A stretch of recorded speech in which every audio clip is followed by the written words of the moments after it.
Well, hello and welcome. I am in here today with Jennifer Smith. Hey, Jennifer. Hi, how are you today? Oh, great to have you here. I had a chance to meet you in person at a recent event, and this is what spurred this invitation. So I'm very thankful that you've taken the time to come and just pour into the listeners here. We serve women, generally speaking, over 40, our Hmm. audience, living with type 1, which is something that you are very familiar with as well. It is. But we met at the Touch by Type 1 event here in Yeah, Orlando. I'm in Florida. You're Midwest, right? Am I I, correct? I am Midwest. Yes, Madison in Okay, Wisconsin. Wisconsin. Oh, Mhm. wow, interesting, Yeah, nice. So yeah. yeah, it was just really great to hear some of your breakout sessions Oh, and just learning more about you. So instant connection with you. So tell us a little bit about you've been living managing for 36 years now. So tell us a little bit about that.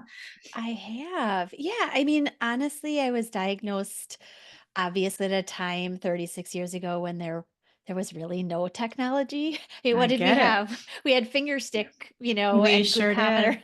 That's kind of Lucky to it. have a glucometer. Yeah, Lucky, absolutely. I mean, yeah. diagnosed in the 80s, right? So thank Yes. goodness we had blood glucose meters on the markets in somewhere early to mid 80s. I think home blood hmm glucose monitors came to be.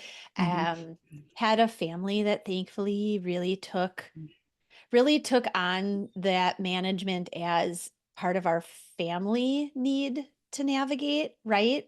Mm. I mean, my mom, we had no type 1 in the family. I'm the only one to today, knock on wood. hmm Lots of other autoimmune conditions, mostly thyroid specific, and some rheumatoid arthritis, but I'm the only one with type 1. But yeah, my hmm mom really took on, she was the cook. And so she really re-navigated everything. And if there were Very going to nice. be things, right, it was really nice because it made it normalized it. Normalize. There's the word. Yes, Right. yes. Instead of spoons in pots to teach measurement, we now pulled out of pots with measuring cups. And Mm, everybody did it. My dad hmm scooped out, put on his plate, did the same for my brother. If desserts, obviously you probably remember like everything was sugar free. The sugar free Oh, was it so sure much was. Fat better. free, sugar free. Yeah. Right. hmm And but that was the same. My mom made it the same for everybody. Jenny didn't get the Mm, special kind of right, thing. right. My dad took on the role of really, he was the active person, and he got my brother and I really interested in biking, which was even Mm, before I was diagnosed, and in Boy Scouts and in Girl Scouts. So we were constantly doing something active, which just really helped keep me healthy and on track once I hmm was diagnosed. And I think it was a good beginning to move me into my own taking over as I went hmm into college and, high school, college, and then on into adulthood. It was just I think I had a really good way to view how it could be navigated in life. hmm Um, so yeah, that's, Yeah, yeah. yeah. And actually that's perfect segue because what I really wanted to kind of focus on today is as we're aging, how Yeah. things are going to change as to because we're both a little bit older now. I'm in my late 50s, Okay. diagnosed at 14, so I've been 42 years now. And yeah, we've seen a lot. But a lot of the things that we weren't prepared for, just based on the medical schooling and doctors' Correct. lack of education is Hmm. how hormones really do impact all these different stages. But something that you just pointed out, and I've been lucky too. I've always had a really good foundation of good habits because it's always felt good. We Right. were active as kids. I've always enjoyed good food. That sure does help when we've got a strong foundation. It's something I try to really emphasize when not only with myself but with women that I coach, and we talk a lot about that here on the show, just trying Hmm. to like anything, we have to keep repeating it because we always have to we have to keep hearing it and hearing it over and over, for those practices to To stick. sink. Yeah. Yeah, yeah. And your lifestyle is very similar, isn't it? It is. And again, I think it started out with a base of, as I said, the lack of technology and the very minimal things that we had to help us navigate well. I think that lack of technology really drove in the need for some structure. I That's think true. right? Today, Right. I can easily wake up in the morning without an alarm clock. And I Mhm. have to believe that it's because the kind of insulin and the timing of taking it when I was first diagnosed were very structured around a time. You had to Mm. be up, my time to get up was 6 o'clock in the morning. I took my intermediate, mixed it with my R insulin. I remember And that. like, right. And, food was very structured as well. It was the Mhm. portion and a similar amount at each meal because that's what worked with the dosing strategy Mhm. that we had at that time. But, moving that into aging, as we're talking Mhm. about, it provided that framework of the importance of some structure. Structure. And I Mhm. think today that's even harder to find, Yeah. right? Because we are Yeah. so busy in Mhm. today's Yeah. social structure. And when you bring into it a chronic condition that requires visual navigation. Mm. There are many other chronic conditions that I won't say are easy by any means, but are more navigated with use of a pill or something that you take. It does its job, and there's no monitoring of it through the course of Mhm. the day, right? Right. Right. Whereas diabetes is very in your face. Mhm. And I think as you move through life as a woman, especially, I think something now in talking with my mom, as an adult, I ask her, how did we do things like as a teenager? I have hints of memory about that, but because without technology, it just was what it was, Mhm. I right? can relate. Uh-huh. And I asked my mom, and she's like, well, nobody gave me any direction. She Mhm. said, I started to make some associations so that we did eventually have 2 doses of longer acting insulin in those teen years where there was a cycle that finally started coming into the picture and impacting things. But had Mhm. my mom not been paying attention, it would have just been what it was, Isn't that right? something? Yeah. Yeah. And Just to stay close to those trends. Yeah. right. Yeah. So, You know something, this just kind of triggered a memory because I was talking to somebody about this the other day. And this was with my first husband. He used to say, because I was obviously married and, I had type 1 when I was married. But I okay. remember him saying one time, your sugars always crash right before your period.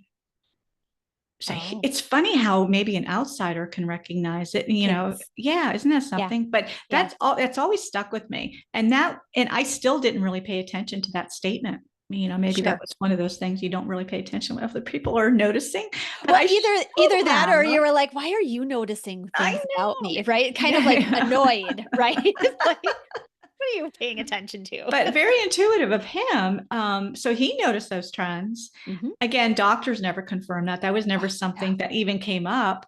So I just kept going along, month in, month out. Yep. So what does happen with our blood sugar? Because I know this is a magic question. What's going Oh. on physiologically? What's going on? Why do the hormones impact our ability to stay Yeah, in no, balance? it's a really great question because, Hmm. I think most women, even in today's world with so much ability to see information, I think we're still really undereducated in what is happening in our body as a Hmm. female, right? Hmm. We Hmm. have a hormone cycle, and let's say a cycle without any birth control or anything in the picture to begin with. And most women refer to their cycle as that time when they have their period, when the bleeding starts. Hmm. But really, once you have a condition like diabetes, where you visibly have shifts and changes in blood sugar numbers and insulin working a certain way, it's really important to know that your cycle is not just the 3 to 5 days where you're having your period, but Hmm. instead we have and timing wise, let's call it a 30-day true cycle. Okay. Every Hmm. 30 days, we are cycling through a shift in hormones. We have phase one or around that menstruation time, right? Where Hmm. hormones are cycling at a certain point, but at a very, very low. Once you start your period, your hormones are kind of at their lowest point, not absent, but they're at their kind of lowest before they start building,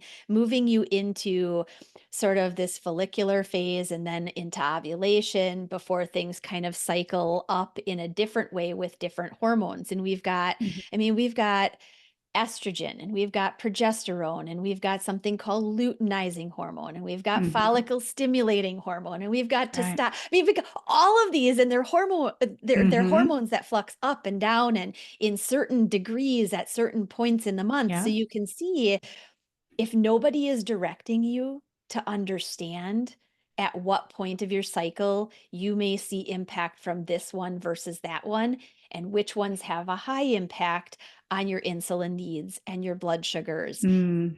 you can be easily lost. Mhm. You can Mhm. be frustrated. I mean, honestly, before CGMs, my doctor's orders were actually written for my blood glucose monitor for testing so many times a day Right. Oh, yeah. because I had started noticing things Mm. and wanted to be able to track more with Mhm. more information. But at that point in sort of the early 2000s, there weren't great. There was only really one CGM that kind of came to Mhm. be, which really wasn't as advantageous as now what we have, obviously.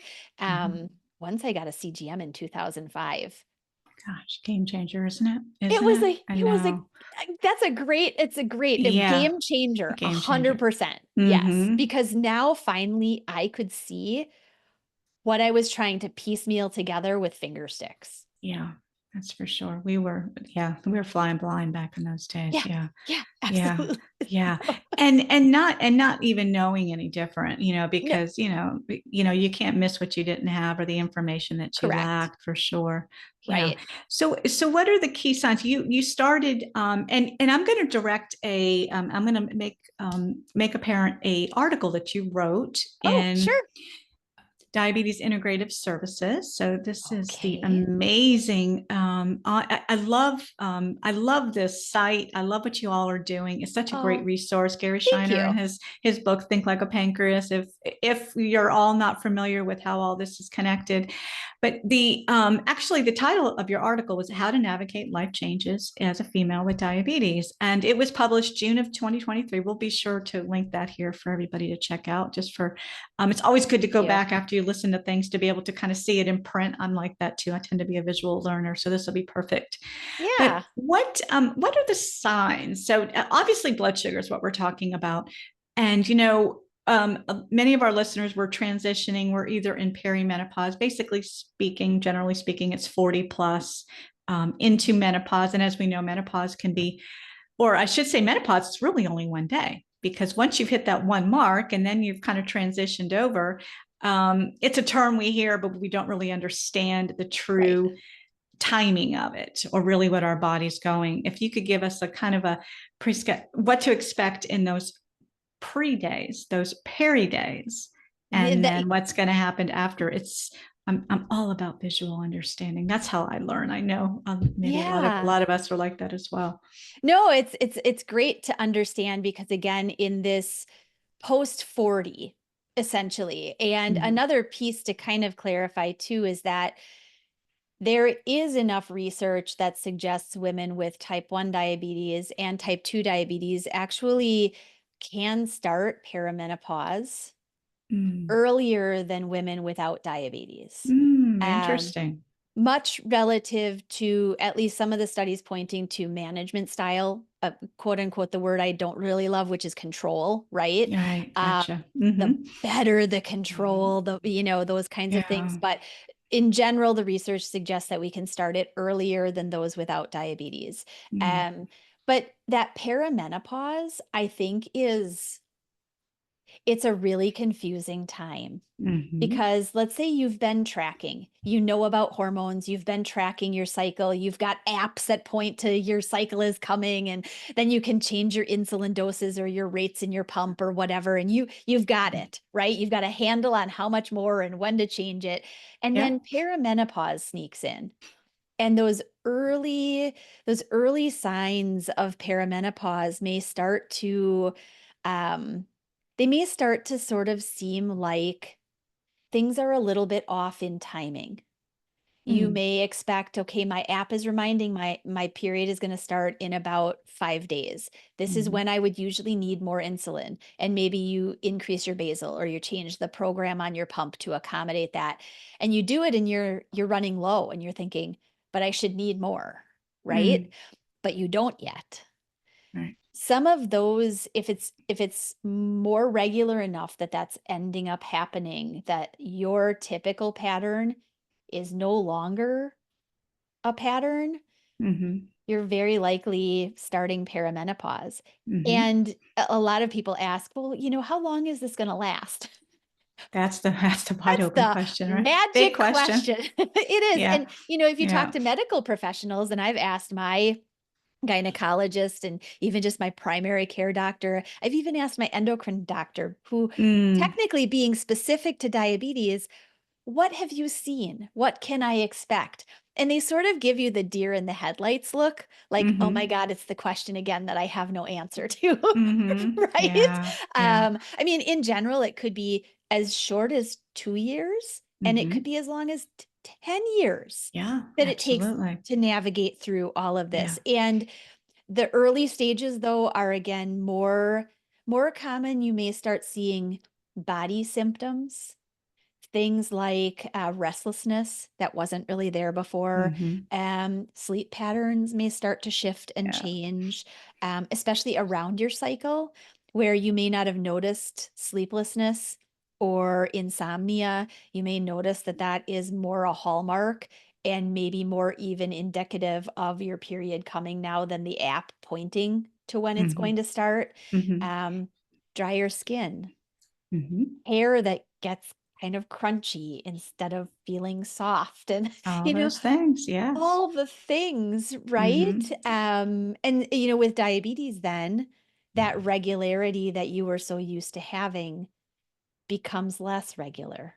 And Yeah. I think as a person over 40 myself now experiencing these changes, it is 100, you are not wrong to feel frustrated. Right. I know the tricks and tips and tools from the clinical, what I should be Right. able to do, harnessing that into the actual action in my day to day.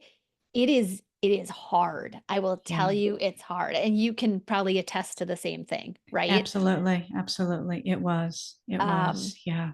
So, yeah, I mean, you can navigate through all of this. I would say, your typical again is to see a shift in maybe how much insulin you need, how much more insulin need, maybe more than what you were usually experiencing pre-perimenopause. Mhm. Um, and then the cycles themselves may shift and change. Yeah. You may have known when ovulation was happening, and now Mhm. with perimenopause, that time shifts. You Mhm. may not have an ovulatory cycle sometimes. You may Yeah. skip a cycle. Your cycle might be much, much longer than it ever was. Um, so yes, I think Yeah. I haven't gotten to menopause. And like you were saying, menopause is really this odd word, right? Mhm. Mhm. Menopause is once you have not had a period for a designated year time, Mhm. you are Mhm. now in menopause, but then they end up calling it postmenopausal. Well, what, Yeah. like, where is menopause just the day then you're like, okay, it's been a year. I I know. clearly am I menopausal. know. And what, the Yeah. next day now you're postmenopausal? I know it's crazy. Yeah, and it's just terms, but and I think the one thing that you mentioned too, yeah, it's all those changes. It's those changes in stages, those patterns. I think that is the most frustrating thing. Hmm. And that's for women. You think about the average woman going through this. Well, when I say the average woman without type 1 diabetes or any sort of diabetes that has to manage blood sugar, I just think it's 10 times worse because we're tacking on something that, and it's hormonally driven. Well, guess what? It Insulin is. is a hormone, and all those other hormones that are kind of packed in there. And this is a funny thing. As we're talking, I'm getting a low alert, but that's Oh, okay. I'm okay. I'm okay. awesome. I'm just trying to. Yeah, it's real life here. It is. Yes. All the noises and the beeps and the alerts and everything, Yeah. they're part of life. So Yeah.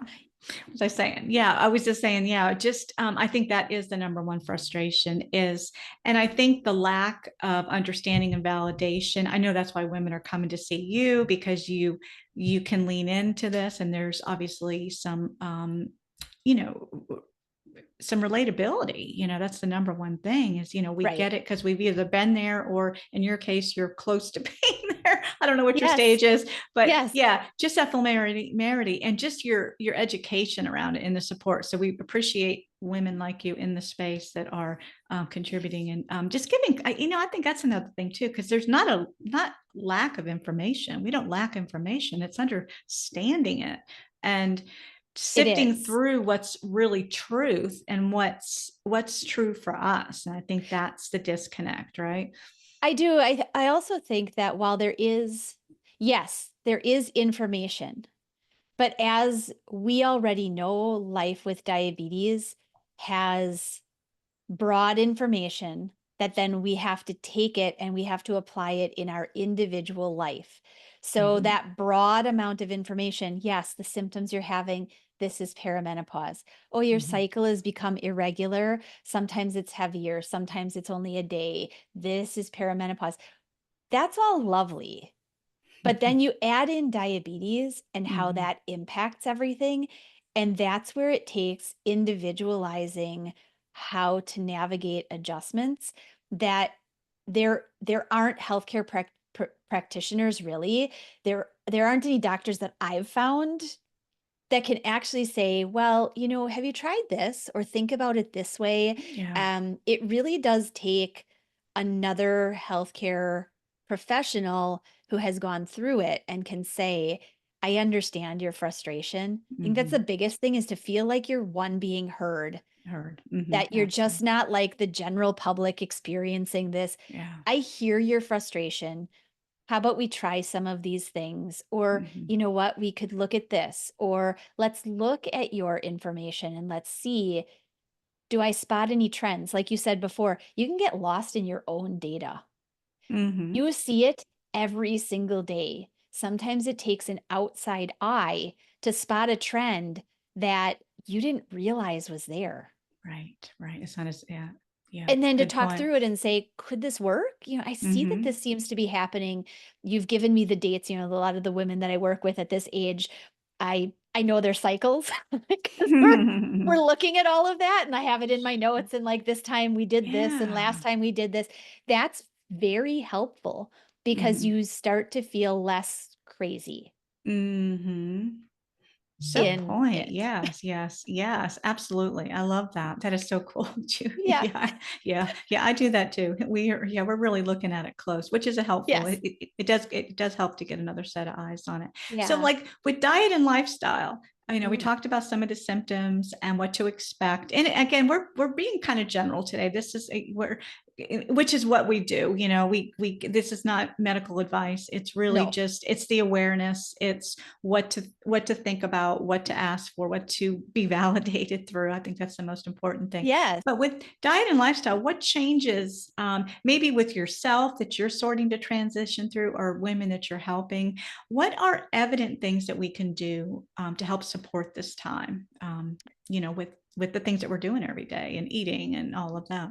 Yeah, I think, certainly because we already know sleep impacts a lot of things. Mm-hmm. If this is something that you've noticed a shift in, it's trying to navigate an improved sleep cycle. And it may mean some structural changes within your family and within what you do to try to get a more restful sleep. And Mm-hmm. sometimes that even might be taking, an evening quiet down yoga class or Mm-hmm. something, right? Or Sure. finding some meditative practices or something to kind of help navigate that sleep pattern. Because as we know Mm-hmm. with diabetes, of course, interrupted sleep really doesn't bode well for blood sugar management Right, either, right. Good right? point. Mm-hmm. I think there are some other things, obviously, in talking to health practitioners about, well, what can I do? exploring some of the potential, hormone replacement therapy. Mm-hmm.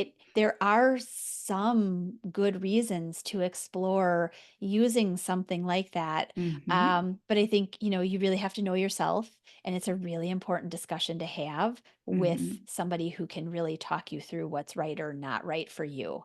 Um, I also really think, as a baseline, giving yourself some grace Mm-hmm. in this time period, because I think I feel like we've gotten really to the point of thinking that everything should just continue as it is, right? We want to feel, when we're 45, 55, whatever, we want to feel back like we were when we were 25 or 30. Mm-hmm. Why is Mm-hmm. this not working the same? I Mm-hmm. want to be back here. Well, you know what? We're aging every day. This Mm-hmm. is it's a rite of passage. It's a Mm-hmm. movement from this point in life to now another point in life. Think of all the information you now have at this age where things are changing, right?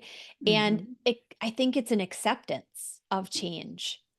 And it's really hard to accept the change of aging when you Mm-hmm. also see it impacting something you've worked really hard to manage, Mm, good point. Yeah. right? Oh, Uh, yeah. Yeah.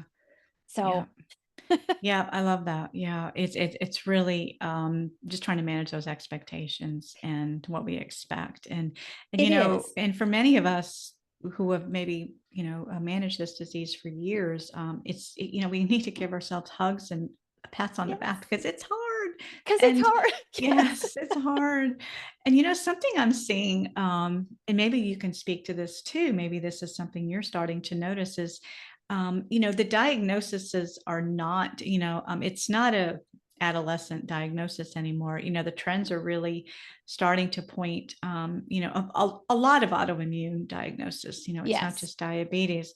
We're seeing quite the influx of it. A lot of women are coming to me diagnosed late 40s, late 50s. Yeah, Unbelievable. So can you imagine going through not only managing diabetes but also hormonal changes as that's kind of added to the mix? it is.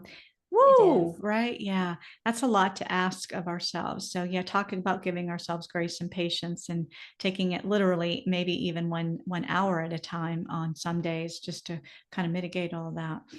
Yeah, absolutely. And understanding again that what you're feeling, these are normal. I think we're really quick in this day and age to put a band-aid on something that is actually supposed to be happening, right? Yeah, We don't yeah, like the fact that our skin is getting dry and our hair is getting kind of crunchy and like we yeah, don't love that, but right. this has happened this way for eons. In fact, Mm-hmm. many cultures surround an aging person, whether you're female or male, with more support and more love and more understanding. They're seen as the wise people Mm-hmm. That's in right. many cultures. And Mm-hmm. I think as we've moved into our more westernized community that we have, we're not we're not pushing up these wise people Yeah. who have lived experience. We're not Mm-hmm. supporting their needs. And I think that's why, in this time period of a lot of emotional shift with hormones changing too, we can start to feel almost like we're forgotten. And that makes it even harder Yeah. to come Yeah. forward and say, I really need help. I Yeah. need somebody to support and to understand and to give me some, assistance with things. So I think we can Mm. learn a lot from other cultures that really Yeah. consider their older population Yeah. They as celebrate. They they celebrate the celebrate it. wisdom. They sure do. They sure do. Yes. So Yeah. And yeah, you point out a good, that makes sense, within our own, our families, our communities. And, it starts with ourselves too. I think, it does. it starts with like in our cases, our relationships with our mothers and that generation, just to, to really treasure that. Yeah, Yeah, that's a very, really important thing to remember. I appreciate that. of course. Yeah. Mm. So hormones, they're such an interesting thing, aren't they? Hmm. Well, as far as like a personal talk, we're talking personal experiences right now. This is a good time to ask. So as a dietitian and an educator, so you're a diabetes educator as Yes. well, someone living with type 1, how have these roles shaped your approach to managing your own health as again as you're aging and Yeah, it's definitely shifted it. Thankfully, again, I had a family that was very thoughtful around food. And I think that that supported my mm, desire to go to school. I was, one of the few kids who went to college really knowing the direction that I wanted to head with my career.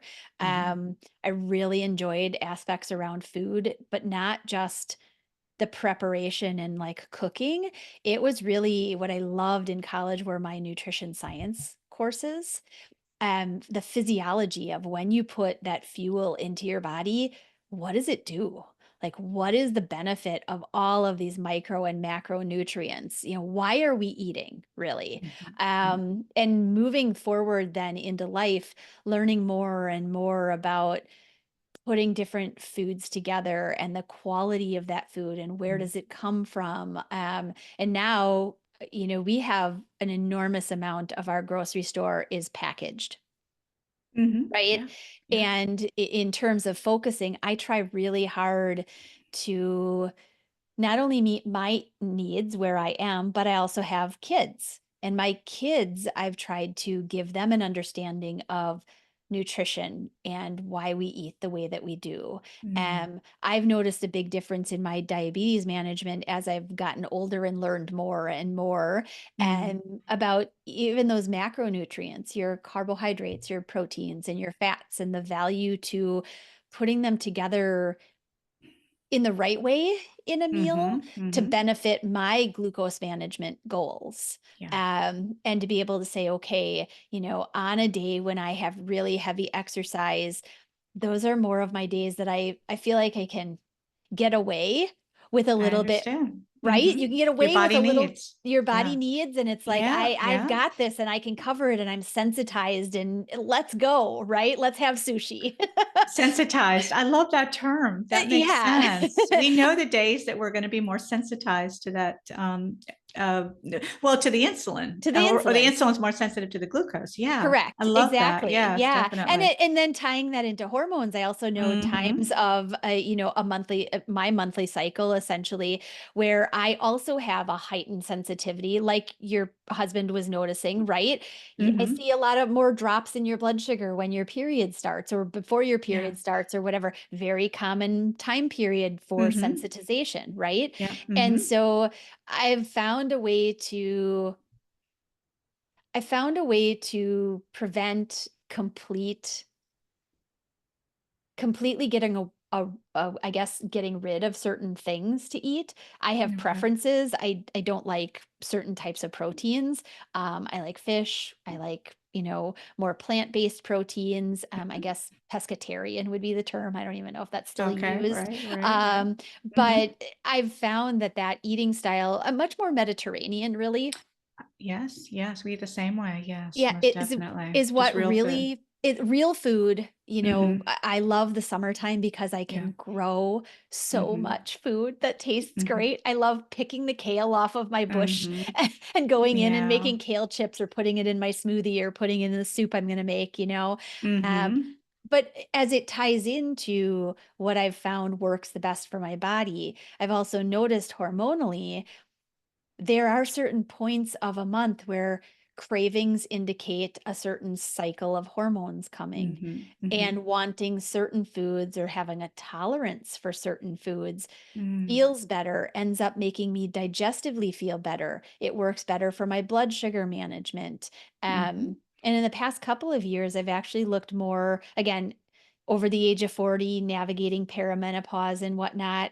I've actually looked more into intermittent fasting and what that Okay. really means for women, Mhm. especially around hormone cycles. Mhm. And it's really fascinating because a lot of the research that's out there about intermittent fasting, it doesn't have to do with diabetes. But if you listen to the information presented and what it provides in terms of hormone assistance, Mm-hmm. you will hear why you see certain changes in your blood sugar and your insulin needs during the course of a month. Mm-hmm. What does that mean? Like, one thing that was really enormous for me to learn was in those days before your period starts, where progesterone is rising, right?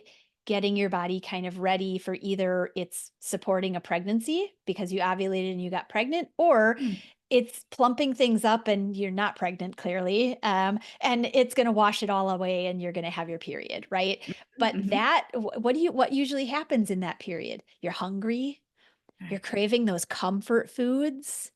And in a Yeah. body without diabetes, you don't realize that that's actually shifting glucose up slightly. Mm-hmm. With diabetes, however, we absolutely see that. I mean, Mm-hmm. most women who are tracking things visibly notice that their insulin needs go up somewhere between 3 to 7 days before their period starts. And it Mm-hmm. may be a slow climb. You may start to notice things are not as sensitive by about 2 or 3 days before your period. Maybe you know this is the time I need more basal insulin, or I need to cover my Mm-hmm. meals more aggressively. Mm-hmm. Um, you have a little bit more like fatigue. You feel Sure. bloated and Yeah. slow and like almost like you want to hibernate, right? Mm-hmm. That's amazing. Yes. Yeah. Um, Yeah. and Yeah. so when Just you tie that into your diabetes management, we can understand, okay, the rise in glucose is not because I'm doing something wrong. It's because this is what my body needs to right. kind of get to the point of a period Right. starting, Right. Right. right? What it's preparing for. What Yeah. it's kind of preparing for. Yeah. Yeah.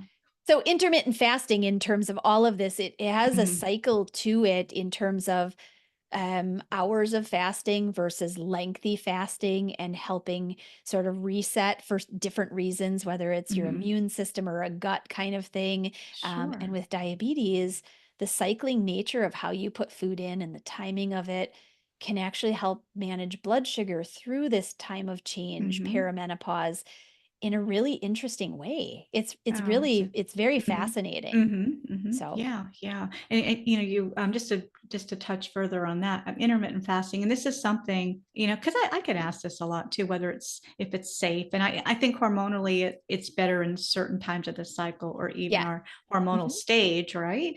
Hmm. But it's still safe to do. But again, it's so unique. It's still something you got Yes. to monitor. You got to pay attention to your own trends. But Yep. and I always say, and I'm hoping you'll agree with this, but just generally speaking, you eat dinner. Let's say I'll just use a scenario. Say you eat dinner 7 o'clock at night, and I tend to eat breakfast later in the morning. I'm just not Uh-huh. generally hungry. I'll do some coffee with some collagen just to kind of get going, take the dog for a walk, some Right. activity in the morning. 9, 10 o'clock is by the time I'm eating breakfast. So that's an easy 14, 15 hour It fast. is. Yes. Yes. Hmm. And for the average woman, maybe without diabetes, because we know it's helping metabolically, do what our body does. And it's obviously slowing down the need of insulin. So it is about resetting that metabolic system, isn't it? So, It is. so you're saying, Absolutely. yeah. So, and it can have the same sort of benefits on our own sensitivity, especially as we're aging. It can, absolutely, because that sort of time phrase, and you explained it really lovely. Intermittent fasting isn't not eating for several days and then all out eating for 2 days in a row, right? I mean, there are very various forms of Right. fasting. Intermittent fasting really is a timed, in terms of women's hormones and everything, it really is maybe no fasting in certain times of the month because of where your hormones are cycling, and that your Okay. body actually doesn't really need significant hours without food. Mm, Whereas other stages of like after your period starts, actually those are lengthy fasting ability days where you could do 13, 15, 17 hours worth of fasting. And what it really does from a cellular level is heal. There's a mm, lot of cellular restructuring and healing and everything that ends up taking place. yeah. And, women, obviously, we've got a lot of hormones that fluctuate, right? Yeah. Yeah. There is also a breakdown of those hormones eventually. so that Mm. those hormones can get their kind of byproducts, if you will, get flushed out of the body. And in Mm. order to enhance that and set us up for another boost or a round of the right hormones to be there, we need to flush out what we don't need. And fasting Mm. and certain eating and cycling patterns can actually help with that hormone flush. Again, Mm. done in kind of the right way. Obviously, there are a lot of really good resources available, but certainly, if you're looking for help, look to a practitioner, an educator, a dietitian who really knows Yeah. what they're Yeah. talking about to help you navigate through it, because it may also really represent some changes in the types of foods that you eat. Going Mm. more of the route of lower carb at certain points of the month, higher protein amounts, healthier plant-based fats and that kind of thing. And then other Yeah. points of the month where carbs and the healthy carbs, more of the perimeter of the grocery store. Again, Sure. Mm-hmm. bringing those in at certain times can be very valuable from a hormonal standpoint, which leads into then how you're feeling and energy levels and blood Oh. sugar management. And Mm-hmm. it's, it all works Yeah. together. It sure does. It sure does. That's a good point. It all works together, and it's really just tapping into all those different areas, It to is. see what needs to kind of be kind of tweaked a little bit, right? Right. Yeah. Yeah. Definitely helps to work with somebody like yourself. Yeah. Yeah. Thanks. So if we're looking at the future and some other like trends, or maybe Mhm. some technologies in women's health, with diabetes, is there something that you're looking at, something you're excited about? Um, Oh, and goodness. we did touch just a little bit. You did mention hormone replacement, Yes. and this is something, it's starting to get a lot more attention. I started on bioidentical about, it's been 4 or 5 years now. Okay. I did go that route. It was Mhm. again the term game changer, because this is and I know that you're going to jump on this as well, because we're both in agreement that the foundation is so important. All the things that you coach, just dialing in the best we can with our routine, sleep, diet, Yes, movement, stress reduction. That's foundation. it is. And you've got to have that as solid as we can have it before we even consider hormones, because you can't throw hormones at something that's not solid, that's not Correct. regular. So that's what I did. I went down the road where I was, again, I've always been pretty consistent with my whole lifestyle because it's worked and it stayed Yeah, in my A1C and all of that. So I was on the my thoughts were, well, I probably won't need hormones. I think I've got it okay. I think I've got it dialed in pretty good. sure. That worked for a little bit, but it didn't work for very long. The biggest thing I noticed was my insulin sensitivity went completely in the tank, and it was Oh, frustrating, and it was starting, all the other symptoms were starting to kind of rear their ugly head. And I did go down the route, and then further educating myself on really the benefits of hormones, not just for those symptoms, because you can still go through menopause asymptomatic, but the yes. benefits cardiovascularly, our bone density, our brain function. You could probably speak even better to this, but I am living proof that it is something to consider. And it's like you say too, getting with a practitioner, things that we talk a lot about here on the show, getting with somebody that knows Yes. knows about bioidentical, the forms, what works best for you, getting your levels checked, getting them retested, make sure that you're getting everything dialed in specific to you. Right. So what's been your experience maybe working with women, and what kind of advice do you have when it Yeah, comes to I think I think you actually described it quite well in knowing yourself well enough to say, I am doing all of the lifestyle shifts and changes to mitigate the symptoms I'm having. I understand that these are normal symptoms, Mhm. but everything I've done, it's not helping enough. I'm not sleeping through the night. I don't know what your symptoms were that were really not Right. navigated despite all the lifestyle changes you were trying to make, right? I mean, the most Mhm. common are things like the hot flashes that Mhm. they just are overwhelming and you can't Yeah. navigate, and there's nothing you've tried that works, right? Mhm. The night sweats, or again, more of the insomnia, the really poor Sure. sleep quality. Yeah. And and for women, I think it's under discussed, but changes in desire, right? Absolutely. Absolutely. Changes in the internal sort of moisture levels Mhm. that allow you to actually feel good, Right. right? Right. And again, like the biggest thing is I think I hear complaining is the sleep trouble. Oh, So absolutely. Number one.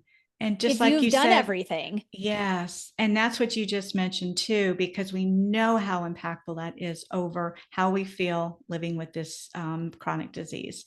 right? So I just think, and I'm just hoping and really hopeful that just the medical community and the experts are going to keep emphasizing how important it is for those of us with type 1 to really consider this option, because Mhm. life with diabetes is tough.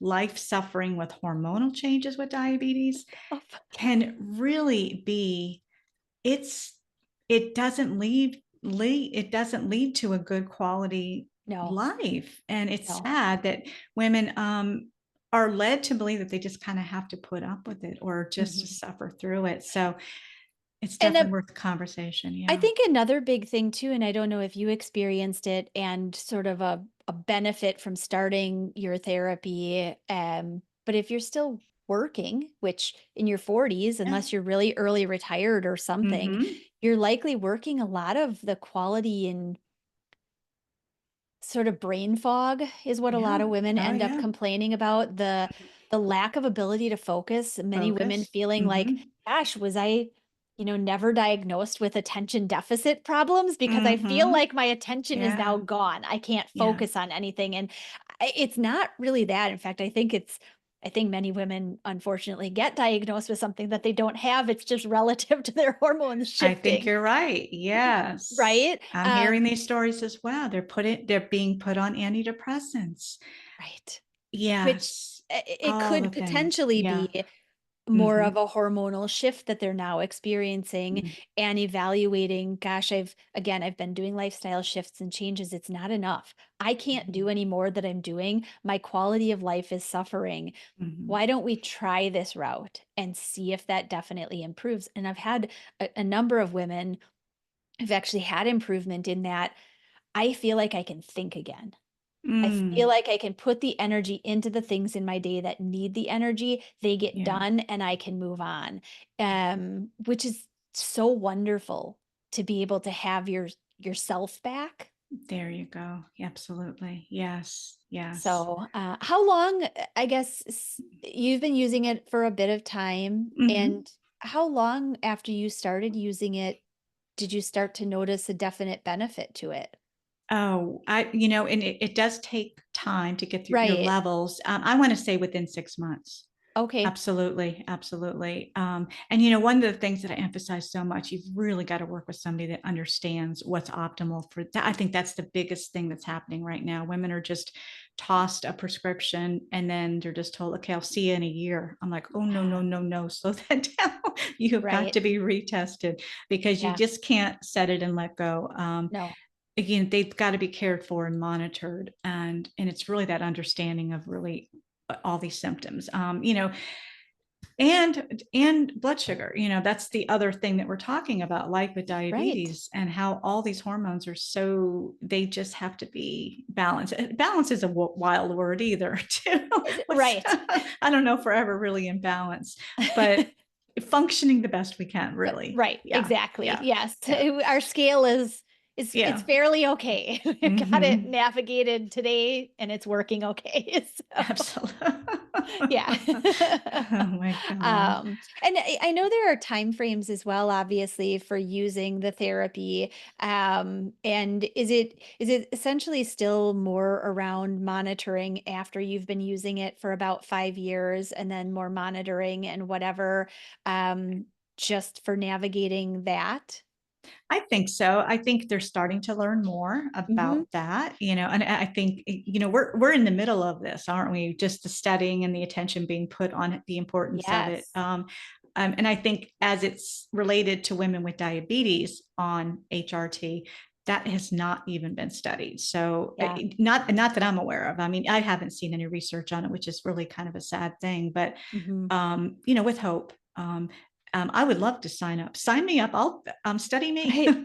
Yeah, I know. I would. Because I I mean, would love to be. the Yeah. big considerations are really more around like blood clots and watching for things Right. like that, as well as your bone health, right? Because especially as we age, women over the age of 40, even if you're Yes. not quite in perimenopause yet, we definitely have an issue with potential for bone Mm-hmm. loss. Yes. And so, lifestyle navigation, doing your resistance training, maintaining Mm-hmm. the muscle on your body Yeah. to maintain healthy bones. But when you're Yeah. starting to take something like hormone replacement therapy, Mm-hmm. that is something that they're paying attention to in terms of length of use of it, Yeah. not being negative to, you know, Right. bone All those health, things. all Yeah. those things. Absolutely. Yes. So Yes. Estrogen is pretty magical. it, yes. you know. you know yeah, Yeah. I mean, and I've used this analogy too. There's a couple of diseases that obviously insulin's one of them. That's a Hmm. hormone. Vitamin D is a hormone. Can you Yes. imagine being low on that and somebody saying, no, you'll be fine with a low vitamin D? It's not important to optimize your vitamin D, as we know differently, right? We do, especially with Yeah. diabetes, right? Mm-hmm. And I Yeah. think the other thing with vitamin D, as you bring it up, is that we really look at the lab value of adequate vitamin D, which is a very wide range for vitamin Mm-hmm. D. And Mm-hmm. if you've ever worked with a functional medical doctor or a more of a naturopathic physician, you'll actually find that that is a very narrow range that you should be within for vitamin D levels. So, if you get your levels tested and you're right on the cusp of where the lab says that you're just fine, Mm-hmm. your doctor says, "Oh, it all looks fine." Look a little deeper into where the ranges really should be, Yeah, good because advice. vitamin D is so important in Mm-hmm. health. It's so Yeah. important in diabetes management with Mm-hmm. insulin, cellular level reception, glucose metabolism. There's Mm-hmm. just a host of things. Oh yes. Oh yes. Oh yeah. We've talked deeply about that with some other doctors here on the show. So yes, yes, I'm real happy that you added to that. That's just so important. And Yeah. it's all about getting all that. It's all about awareness, I think, too. Yes. And doctors are starting to test, which is something. I'll have ladies that come to me, and sometimes they'll share their blood work with me, and I just go over it. I give them some ideas, some things to go back to the doctor with, again, because I'm not a Sure. doctor, but things to be aware of. But how many don't even get their D's checked? Oh, Right. yeah, that's just crazy to me. I'm like, what do you mean? Yeah. And So it yeah, has yeah. it came, up, I would say, sort of in the mid to late 2000s, where sort of somewhere between about 2005 and 2010-ish, Okay. where we started to look at vitamin D levels in type 2 diabetes. I was working with an Mm, endocrine practice, um, and they started to look at the research and say, we have to put this on the panel for everybody who comes in to see us who oh, has God. diabetes. And so I was thinking, well, my endocrine doctor's never asked for vitamin D. So I went back to my Mm, own endocrinologist and I asked him, he's like, sure, we can test it. He's like, you're out in the sun all the time. He's like, you run, mm, you bike. He's like, I guarantee your vitamin D is just fine. mm. Oh no, my vitamin D came back at 18. That's, Yes, if you know the right level, that is I really, do. really Yes, that low. is And really low. he Yeah. actually called me. Never He's like, assume. never Yeah. assume. He said, I think this is wrong. I think it's a lab error. Let's do it again. And it came back at 18 again. And he's like, yeah, we need to treat this. Take care of this for Good for you. you to bring it up. Yeah, yeah. And it's funny, yeah, because my husband and I, we live here in Florida. Everybody Yes, just assumes, it's a sunny state. We were both years ago, it's probably been 5 or 6 years now that we've started to get tested as well. sure. Yeah, we were in the upper 20s, Yeah, both he and I, and he's yeah, active outside. He's outside more than I am. So we continually supplement. yeah. Yeah, just to get the Mhm. levels up. Yeah, I mean, and I'll just throw this out there. I like to keep mine above 70. Yeah, the Yeah. range I was Yeah. given by my functional medicine was 50 to 70 is really the Mm-hmm. optimal Yeah. range. Lab values will tell you Ideal. 30 to 100 are Right. ideal.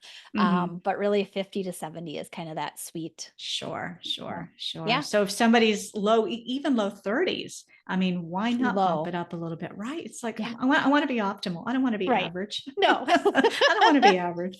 No, no, no, no. That's not helping life with diabetes or No, hormones and all no, not at all. that. Well, I really appreciate your time. I know we could talk about so many different topics today, We could. and we did, and I think we did a really good job just to kind of overviewing how important the women's body is, the cycles, the awareness. So, lastly, what is one thing you wish more, or just some last tips that you could say for women to kind of walk away with? Um, Yeah. I would say, and I think you brought it up already, is just be aware of your own body and how it navigates through your normal monthly cycles, how it navigates your blood sugar, how you navigate your blood sugar, right? And what I would say awareness of your body's signals to tell you when something feels right or doesn't feel right. It feels mhm, off.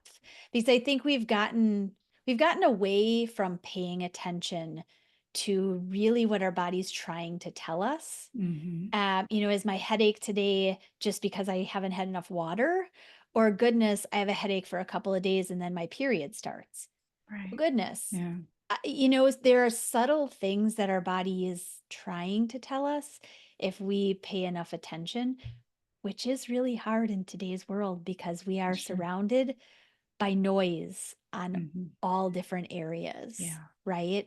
Mhm. Um, and be kind to yourself as you navigate a change.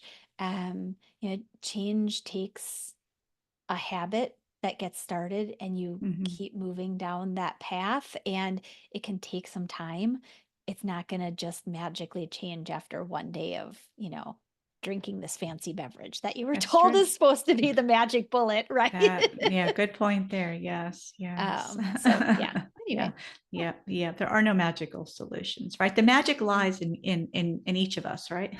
It does, and Yeah, that's where again I think really just awareness intimate of you intention. Mm-hmm. and what are your intentions? What do you want to work on? And maybe choose one thing, right? Mm-hmm. Sometimes I think we also get lost in trying to do too many things at one time, Mm-hmm. and then it ends up getting pushed off because it was too much. Yeah, Choose good one point. thing, do it 100%, and then move on once that's figured out. Yeah, good. Thank you. Thank you. Appreciate your wisdom and coming in here and sharing it with our listeners. This has been So, wonderful. yeah, so how can everybody connect with you? Tell us. Oh, well, they can find information about integrated diabetes services, which is I work again for with Gary Shiner, the Mm-hmm, author of Think Like a Pancreas. mm-hmm, So you can certainly go to integrated diabetes and .com and look information up. You can email me. It's Jennifer@integrateddiabetes.com for inquiring about us or about working together. Those are mm-hmm. all wonderful ways to find me. So, Yes, and I'll yeah, be sure to link that right here in the show notes, thank make you it so easy for much. everybody to. Yeah, thanks again. Of And course. I'm going to link the article that just kind of pointed to everything Oh, we talked about today too. I'll be sure to do fantastic. that. And again, thanks again, Thank and maybe you. we'll have you back another time. That We would be could, wonderful. yeah, I would love that. Well, again, thanks, and be sure to share this show with some other We will. people in your life, and we'll be back in here same time next week. Thanks, and Fantastic. bye. Thank Bye you. for now. Mhm.